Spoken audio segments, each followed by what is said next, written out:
So, I'm Puneet Bajaj from JP Business School, and I want to ask, you talked about having a team, a good team. Now, what should we look into the team? A like-minded team or a different-minded team so that we cover up all the areas? Okay, I'll go for it first, then maybe PG. So actually, the truth is when you're an entrepreneur or when you're starting out, you don't have the luxury of choosing from 1,000 candidates and putting out an ad in the papers and say, okay, I'm trying to recruit partners, and you don't recruit partners that way. Your first team is usually people you know. Now, these will be people you perhaps studied at school with, or college with, or MBA with, or people at your workplace, or people you know socially, or friends of friends, or friends, something like that. And almost all businesses are started by a group of people who already know each other. Right? That's if you're going to start a company, chances are your initial team you will meet that way. Okay? And at that stage, you don't look, hey, he and I are not like-minded, or, we don't bring complementary skills to the table or whatever. He and I want to do this together. You know, and, it's not as if, hey, I'm good at technology, he's good at marketing. Okay, now let's find a sales guy. It usually doesn't work like that. Okay?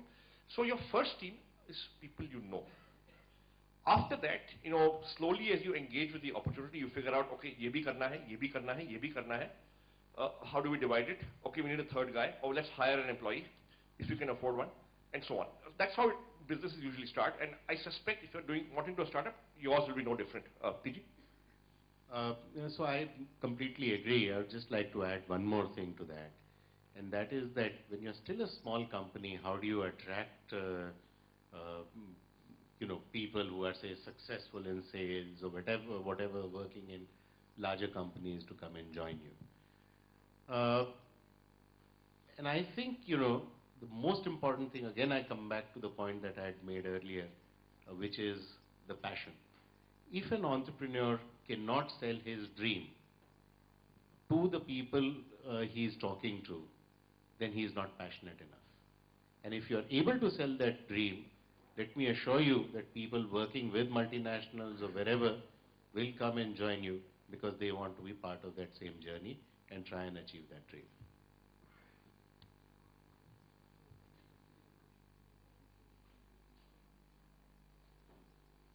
My question is with Sanjeev sir. So we have been talking about like risk-taking abilities and involving our ideas. So it's like try till you succeed type of things. So we have like couple of ideas, we try to formulate them, and if we do not succeed, like it's times and times of failure. So it's like a social stigma, as well as we have some family problems like family attachment. So it's like a demoralizing factor. Like person starts to feel like, what am I doing here? I would have been better off in a MNC or something. So what would to do in such a situation?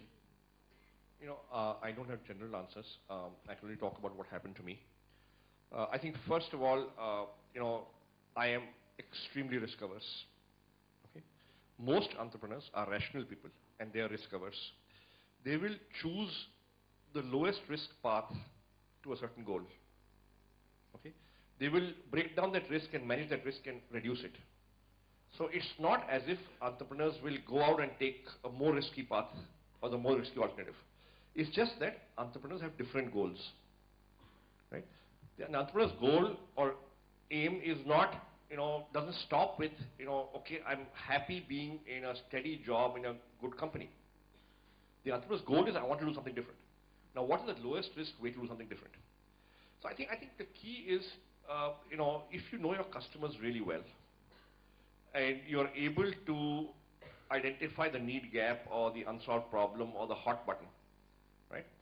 And you produce something which addresses that, you reduce your risk of failure substantially, right? So in terms of choosing what opportunities to chase, in terms of what products to build or sell, in terms of for example, we went in with a low price, and we had to do a salary survey first. We went in at a low price. We did the survey ourselves at a low cost. We didn't even have an office. I worked at night in a friend's office. All this to reduce cost. Now, what was I doing? I was reducing the cost of failure, right?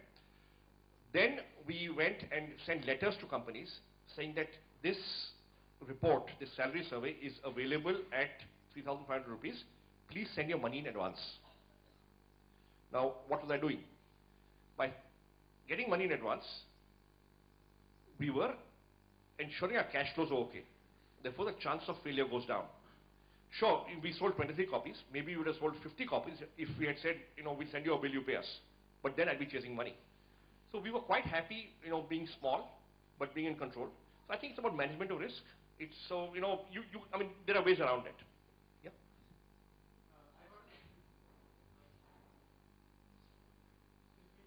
Hello, sir. I'm Harneet from IILM. Sir, India, like the youth is very innovative. They have can you stand up, please? Sir. Oh, okay, yeah, thanks. The youth is very innovative, sir. They have many ideas. But I think the problem is government regulations, the laws are very stringent, and the system is very corrupt, where the license fees is lesser than the under-table payments. So, sir, many innovations take place, and the Indians are responsible for that, but outside India. But you have been able to launch Naukri in India. So, did you face that any problems from the government or from the corruption? And how did you manage that? So here's the thing. There are so many sectors in the economy which are not under government control or not excessive regulation. I think when you choose your opportunities, right, or you choose what business to start, you are also making a choice of how much government dealing you will have. We have very little government dealing. Okay, and perhaps we chose the opportunity we chose because we felt we were not good at government dealing, and therefore why go there? But sir, let me just add to that. You guys should consider yourself fortunate that you are growing in an economy which is growing at 7.5%, 8%. Today, the chances which are there for entrepreneurial successes are absolutely mega scale different from what it used to be in the 80s. At that time, the cost of entering into a business was very, very high.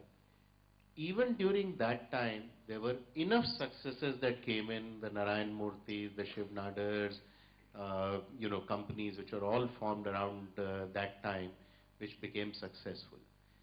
Rather than use the government as a crutch and say that, these are the problems and that is why I can't succeed, I would look at myself and I say, yes, I know this is what the environment is. I will take the steps so that I